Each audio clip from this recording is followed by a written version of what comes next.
minsan kahit isang malaking trahedya ay nagbibigay daan para sa mga innovation o maging sa pag-unlad ng industriya o ng isang lugar.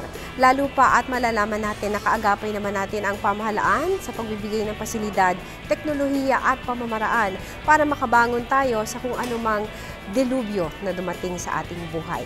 Nariyan ang TRC at nandyan ang Techno Center. Alamin kung paano kayo makakatulong at kung paano kayo magiging bahagi ng pag-unlad na ito, hindi lamang dito sa Mabalacat, Pampanga, kundi maging sa kabuuan ng Pilipinas. Ito po ang approved tuwing Martes at Huwebes, alas 5:30 hanggang alas 6 ng hapon.